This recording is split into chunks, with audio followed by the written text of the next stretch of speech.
পুরো বাজারে কোনো জিনিসের যদি দাম নির্ধারণ হয় সেটা একটাই হবে, এক এক দোকানে এক এক ধরনের দাম রাখা যাবে না। এবং পুরো বাংলাদেশের নিয়মে প্রত্যেকটা দোকানে মূল্য তালিকা থাকতে হবে। আপনার কি এর সাথে একমত?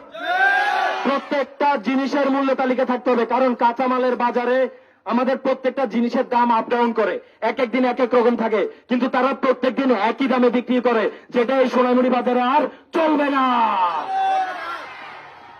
আরেকটা জিনিস, আমি তোমাদের সকল সাধারণ শিক্ষার্থীদেরকে আসলে ধন্যবাদ দিতে চাই। তোমরা যেভাবে অংশগ্রহণ করেছো, যেভাবে নিজের ভয়েস রেজ করেছো অন্যায়ের বিরুদ্ধে, সেটা তোমরা ভবিষ্যতে সবসময় সচল রাখবা। যেখানে অন্যায় দেখবা সেখানে আওয়াজ তুলবা।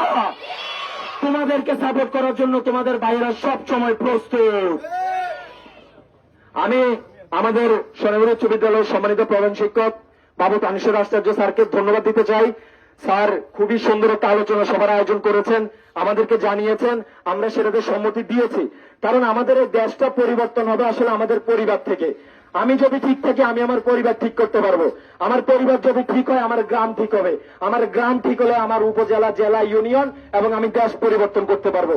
এখানে সবাই এক একটা ফ্যামিলি থেকে আসছো, আজকে যে শিক্ষাটা পেয়েছো, আজকে যে ভয়েস রেজ করার যে অপরচুনিটি পেয়েছো, সবাই সবার ঘরে গিয়ে জানাবা যে আম্মু আমিও অন্যায়ের বিরুদ্ধে প্রতিবাদ করতে জানি, আমাকে আর অন্যায়ের বিরুদ্ধে প্রতিবাদ করতে কোনোদিন না করবে না।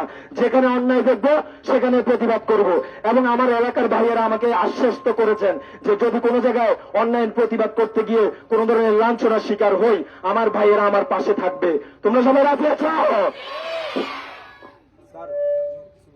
আমি আজকের আমাদের যে আলোচনা সভা বৈষম্য বিরোধী ছাত্র আন্দোলনের পক্ষ থেকে আমরা এসেছি, তোমরা সাধারণ শিক্ষার্থীর ব্যানারে তোমরা এসেছো। আমরা আলোচনা সভা করেছি কিভাবে আমাদের স্কুলের শিক্ষা প্রতিষ্ঠানের মান উন্নয়ন করা যায়, স্যারদের সাথে আমরা কথা বলেছি।